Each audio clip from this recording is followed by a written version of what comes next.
નમસ્કાર વિદ્યાર્થી મિત્રો, મારી યુટ્યુબ ચેનલ સંજય પટેલમાં આપ સૌનું હાર્દિક સ્વાગત છે.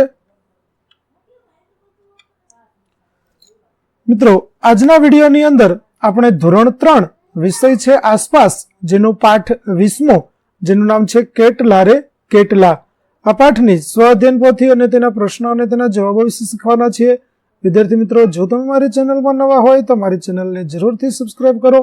વિડીયો સારો લાગે તો લાઇક કરો, શેર કરો અને બેલ નોટિફિકેશન ઓન કરો, જેથી મારા આગળના નવા વિડીયો પણ આપને મળતા રહે. તેમજ વિદ્યાર્થી મિત્રો, આ પાઠની પીડીએફ જોવા માટે પ્લે સ્ટોરમાં જઈ અમારી એપ્લિકેશન વિશ્વગુરુ STD 1-12 ગુજરાતી ડાઉનલોડ કરી તમારા મોબાઈલમાં ઇન્સ્ટોલ કરો. જે તમે શરૂ કરશો તો તમને આ પ્રકારે જોવા મળશે, જેમાં સ્વઅધ્યયન પોથીની અંદર ધોરણ બતાવશે, ધોરણ પસંદ કરશો એટલે વિષય બતાવશે, વિષય પસંદ કરશો એટલે પાઠનું નામ બતાવશે, જેમાં વિડીયો ઉપર ક્લિક કરશો તો વિડીયો જોવા મળશે અને પીડીએફ ઉપર ક્લિક કરશો તો તમને પીડીએફ જોવા મળશે. તો આશા રાખું છું અમારી એપ્લિકેશન આપ સૌને ગમશે. જરૂર ડાઉનલોડ કરજો, જે એકદમ ફ્રી છે. કોઈ પણ પ્રકારના ચાર્જ વગર તમે વિડીયો અને પીડીએફ જોઈ શકશો. તો ચાલો મિત્રો, હવે શરૂ કરીએ પાઠ 20મો, કેટલા રે કેટલા. પ્રશ્ન 1, નીચેના પ્રશ્નોના જવાબ લખો. જેમાં પહેલો પ્રશ્ન છે કે તમારી શાળામાં રમાતી હોય તે રમતોના નામ લખો. તો અમારી શાળામાં અમે ખોખો, કબડ્ડી, ક્રિકેટ, કેટલા રે કેટલા, વાઘ બકરી, સંગીત ખુરશી, લંગડી, ઝેરી દડો વગેરે જેવી રમતો રમીએ છીએ. ત્યાર પછી બીજો પ્રશ્ન છે, જે બાળકોના માતા પિતા અલગ શહેરમાં રહેતા હોય તેમને કેવી તકલીફો પડતી હશે? તો જે બાળકોના માતા પિતા અલગ અલગ શહેરમાં રહેતા હોય તો બાળકને માતા પિતા બંનેનો પ્રેમ એક સાથે મળી શકતો નથી. ત્યાર પછી પ્રશ્ન 3, તમારા કુટુંબ વિશે લખો. તો અમારા કુટુંબમાં 6 સભ્યો છે, જેમાં હું, મારો ભાઈ, મમ્મી પપ્પા, દાદા દાદી, અમે બધા પરિવારમાં એક સાથે જ રહીએ છીએ. દાદા દાદી સાથે રહેવાની મજા આવે છે. ત્યાર પછી પ્રશ્ન 2, નીચેની વિગત લખો, જેમાં તમારું કુટુંબ અને સીતાનું કુટુંબ. તો બંને કુટુંબમાં સરખાપણું. તો અમારું કુટુંબ સુરતમાં રહે છે, જ્યારે સીતાનું કુટુંબ પણ સુરતમાં રહે છે. અમારા કુટુંબમાં દાદા દાદી રહે છે, જ્યારે સીતાના કુટુંબમાં પણ દાદા દાદી રહે છે. હવે બંનેનો તફાવત જોઈએ તો અમારું કુટુંબ એક જ માળના ઘરમાં રહે છે, જ્યારે સીતાનું કુટુંબ એક કરતા વધારે માળના મકાનમાં રહે છે.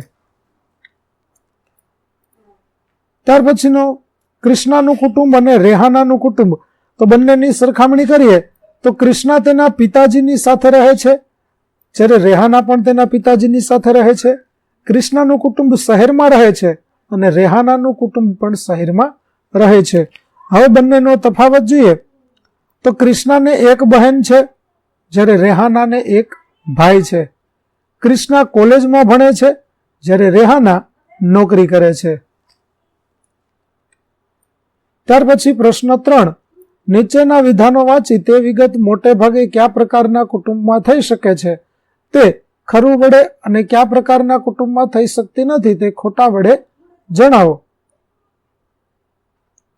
જેમ કે પહેલું, ટીવી પર પોતાની પસંદગીના કાર્યક્રમ જોઈ શકે છે. તો નાના કુટુંબમાં જોઈ શકાય છે, મોટા કુટુંબમાં જોઈ શકાતા નથી. ત્યાર પછી જમવાનું પૂરતા પ્રમાણમાં મળતું નથી. તો મોટા કુટુંબમાં નથી મળતું, નાના કુટુંબમાં મળી રહે છે. ત્રીજું છે, સારા કપડાં મળી રહે છે. તો મોટા કુટુંબમાં નથી મળતા, નાના કુટુંબમાં મળી રહે છે. ત્યાર પછી રમકડા પૂરતા પ્રમાણમાં મળતા નથી. તો મોટા કુટુંબમાં મળી રહે છે, જ્યારે નાના કુટુંબમાં મળતા નથી. ત્યાર પછી પ્રવાસમાં જઈ શકાય છે. તો નાના કુટુંબમાં જઈ શકાય, મોટા કુટુંબમાં જઈ શકાતું નથી. ત્યાર પછી લેપટોપ, મોબાઈલ મેળવી શકાય. તો તે નાના કુટુંબમાં મેળવી શકાય, મોટા કુટુંબમાં મળતા નથી. ત્યાર પછી નાણાંની બચત થતી નથી. તો તે મોટા કુટુંબમાં નથી થતી, જ્યારે નાના કુટુંબમાં થઈ શકે છે. 8મું છે, મુસાફરી સરળતાથી કરી શકે છે. તો તે નાના કુટુંબમાં થઈ શકે છે, મોટા કુટુંબમાં થઈ શકતી નથી. ત્યાર પછી બાળકોનો ઉછેર કરવામાં મુશ્કેલી પડે છે. તો તે મોટા કુટુંબમાં નથી થતું, નાના કુટુંબમાં થઈ શકે છે. જ્યારે 10મું છે, દરેકની જરૂરિયાત પૂરી થઈ શકે છે. તો તે નાના કુટુંબમાં થઈ શકે, મોટા કુટુંબમાં થઈ શકતું નથી. તો વિદ્યાર્થી મિત્રો, અહીં આપણો પાઠ 20 કેટલા રે કેટલા ના સ્વ-અધ્યયન પોથીના પ્રશ્નો અને તેના જવાબો પૂરા થાય છે. આગળના પાઠના સ્વ-અધ્યયન પોથીના પ્રશ્નો અને તેના જવાબો મેળવવા મારી ચેનલને જરૂરથી સબસ્ક્રાઇબ કરો.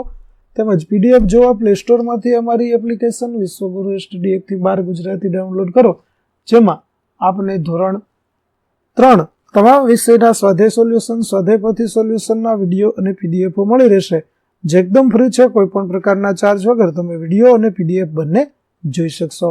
તો આશા રાખો અમારી એપ્લિકેશન આપ સૌને ગમશે. જરૂર ડાઉનલોડ કરજો. ફરી મળીશું નવા વિડીયો સાથે. ત્યાં સુધી આવજો.